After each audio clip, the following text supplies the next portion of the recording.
Hello!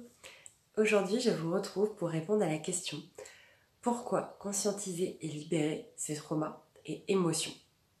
Rien que ça. Parce que, en fait, souvent, je remarque que les personnes qui viennent à moi, voilà, en général, euh, comprennent les bénéfices de conscientiser et libérer ses traumas et émotions. Voilà, sont déjà un peu, entre guillemets, on va dire, au courant, connaissent ces concepts, ces idées. Euh, et en fait, là, j'ai plus envie de venir déjà préciser mon propos, expliquer ma vision de ça par rapport à ce sujet, mais aussi pour les personnes qui ne connaissent peut-être pas encore, on va dire, ce monde-là, ces sujets-là, ces concepts-là, et de vraiment comprendre pourquoi. J'ai envie de commencer, de mettre les pieds dans le plat direct, et de commencer avec un exemple très concret. Euh, Par exemple, on va imaginer, inventer une situation. Euh, une personne étant enfant, parce que la plupart des traumas se forment pendant l'enfance. Je parle déjà d'une vidéo, pourquoi, comment ils se forment. Vous pouvez aller les regarder avant de regarder celle-ci. Mais donc, par exemple, une personne qui pendant l'enfance, à un moment où elle exprimait quelque chose d'important, un besoin, un ressenti, une émotion, donc cette personne-là, enfant, exprimait cela. Et au moment où elle était en train d'exprimer ça, quelqu'un l'a stoppé, lui a dit que c'était pas le moment de s'exprimer, qu'il fallait pas s'exprimer, qu'il fallait pas dire ça, peu importe, mais elle a été coupée, on va dire, dans son élan de communiquer et de partager cela. Et ça peut être la personne, ça peut être une personne adulte, un parent, euh, quelqu'un voilà à l'école, aussi bien un camarade, quelqu'un de son âge. Bien souvent, ce sont aussi des adultes qui coupent comme ça l'expression des enfants, mais ça peut, franchement, tout est possible, on va dire, dans la vie, et ça peut aussi venir de la part de camarades de classe, d'amis, de frères, sœurs, peu importe. Et donc cette personne s'est sentie totalement pas légitime en fait d'exprimer ce qu'elle avait exprimé. Et elle a pu se sentir, et si ça a été répété, et si au bout d'un moment elle a pu donc se sentir vraiment pas du tout légitime dans le fait d'exprimer ses besoins, dans le fait de parler, d'exprimer ses émotions, de ce qui se passe, de s'affirmer en fait, de s'ériger dans le monde, d'ouvrir son chakra de la gorge. Je fais ça pour dire chakra de la gorge. Euh, et du coup, par la suite, ça a pu créer un traumatisme, parce que comme je le disais dans ma vidéo, ma précédente vidéo où je parle des traumas, un trauma ne se crée pas du tout forcément avec des événements graves. Ça peut vraiment partir d'une petite chose parce que les enfants sont très sensibles et les enfants que nous avons été étaient très sensibles et très réceptifs. Et donc il suffit que cette personne voilà, se soit sentie coupée comme ça et ça a pu créer un trauma. Et donc en grandissant, cette personne a du mal à exprimer ses besoins, exprimer ses émotions, ses ressentis, à vraiment en fait parler, communiquer ce qui se passe à l'intérieur d'elle.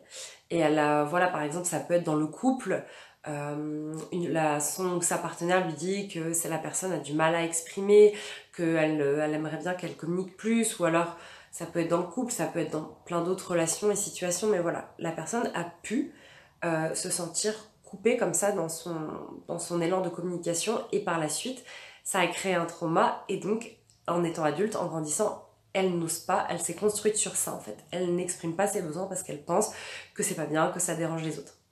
Ça, c'est un exemple parce que il y a quelqu'un d'adulte peut avoir ce genre de comportement venant d'un trauma, mais ça peut arriver d'une autre manière.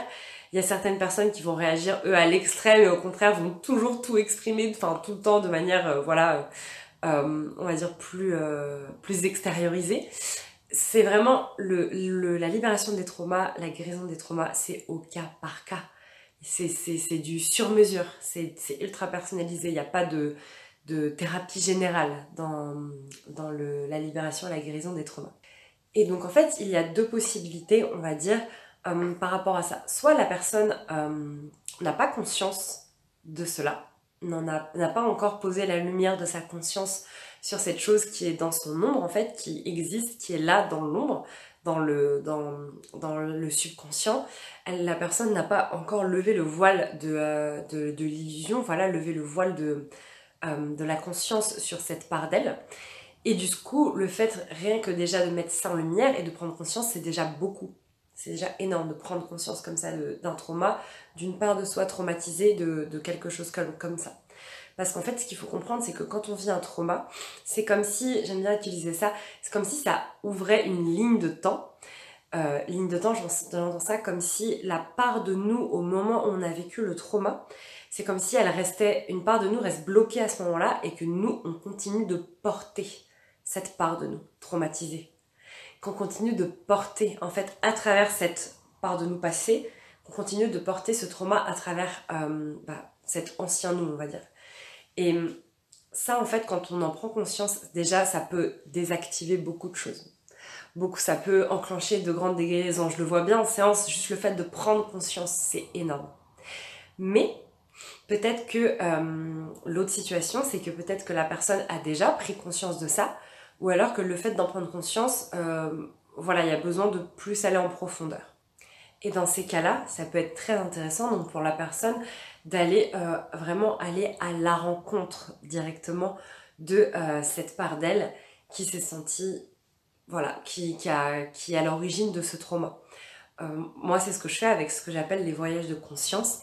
C'est vraiment d'aller mettre justement, voyage de conscience, d'aller voyager dans son inconscient, dans son subconscient, vers la part de soi qui est restée dans ce trauma, dans cette émotion.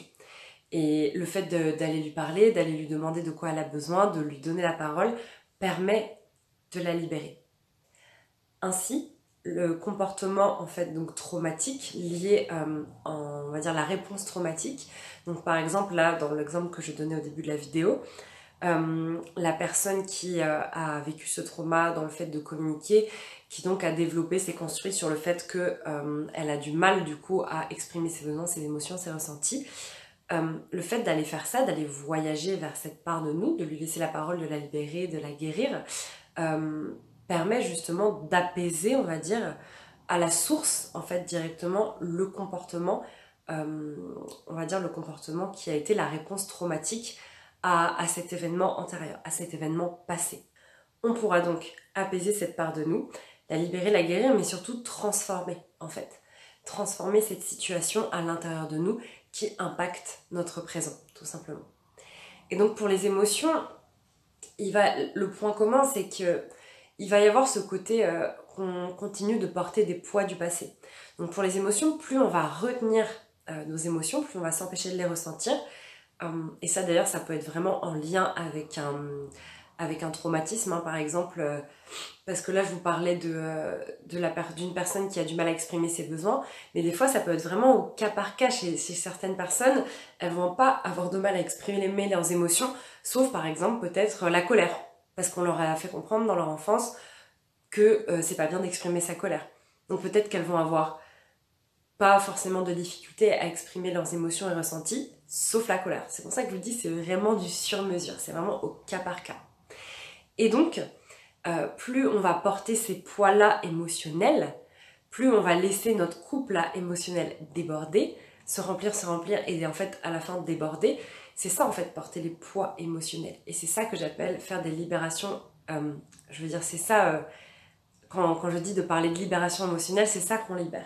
C'est toutes les émotions qu'on n'a pas exprimées, c'est même pas qu'on n'a pas exprimé, qu'on ne s'est même pas autorisé à ressentir nous-mêmes à l'intérieur de nous, parce qu'on pense que ces émotions ne sont pas bonnes, qu'elles sont négatives, qu'elles ne sont pas socialement acceptables. Et donc le point commun avec le trauma, quand on les conscientise pas tout ça et qu'on retient tout ça à l'intérieur de soi, c'est que donc on porte ces poids du passé. Et en fait, ça peut se manifester sous tellement de formes différentes. Par exemple, ça peut être une personne qui prend du poids. C'est tout simplement des kilos émotionnels, les kilos traumatiques liés au poids du passé.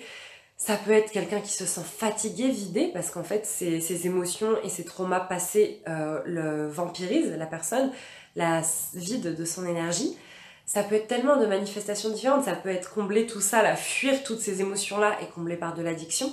Ça peut être conscientiser et libérer ces traumas et émotions. C'est tellement en lien avec tellement de situations possibles. Et vraiment, le lien, c'est qu'il y a cette idée que ça n'a pas... Enfin, le lien... Le point commun, c'est que c'est quelque chose qu'on n'a pas digéré, qu'on n'a pas intégré, un poids passé un trauma, une blessure, une émotion qu'on n'a pas digéré, intégré. Et tout ça, c'est ok. Dans un sens, c'est ok de... J'ai envie de dire, on peut s'accepter largement, et je pense que c'est extrêmement important de s'accepter avec ses traumas, avec ses blessures, avec son passé, avec ses poids du passé. Ça veut pas dire qu'on a moins de valeur, ça veut pas dire qu'on est moins bien, ça veut dire qu'on n'a pas atteint la meilleure version de nous-mêmes. Enfin, c'est un truc qui me gonfle. On est déjà la meilleure version de nous-mêmes, on n'a pas besoin d'être tout le temps en train de travailler sur soi. Mais simplement, c'est tellement beau, c'est tellement puissant de s'offrir en fait ce cadeau d'aller libérer tout ça. C'est un tel acte d'amour envers soi, c'est un tel acte de courage et d'expansion que de s'affranchir de ça. Et c'est en ça que ça répond en fait à la question pourquoi conscientiser et libérer ces traumas et émotions. C'est pour tout ce que je viens d'expliquer juste avant. Et c'est surtout parce que ça nous permet aussi de vivre une vie plus apaisée, plus douce, plus fluide, plus joyeuse tout simplement et plus heureuse. Ça veut pas dire que ça va régler tous nos problèmes. Libérer et guérir ces traumas et émotions, c'est pas... je suis pas en train de vous dire d'un seul coup vous n'aurez plus aucun problème dans votre vie, vous n'aurez plus aucun défi, aucun dilemme. Non. La vie, c'est pas la vie la plus heureuse du monde, c'est pas une vie sans émotions difficiles, sans défis, sans challenge. C'est parce que tout ça, c'est l'essence même de la vie. Donc c'est pas du tout ça, c'est vraiment dans le sens revenir à cet état, à cette essence profonde, à qui on est derrière tout ça. Et oui, notre trauma en fait partie de nous. Et oui, ils nous ont enseigné tellement de choses incroyables. Et oui, on est très bien et 100% valable avec tous ces traumas, ces poids, ces blessures. Mais c'est tellement un beau cadeau que de s'offrir ça. Voilà, j'avais hyper envie de partager ça avec vous aujourd'hui, de répondre à cette question. N'hésitez pas à me dire en commentaire comment ça vous fait réagir, qu'est-ce que vous ressentez, qu'est-ce que vous pensez en entendant cela. Et si vous souhaitez être accompagné par moi pour conscientiser et libérer vos traumas et émotions, j'en serais ravie. À bientôt.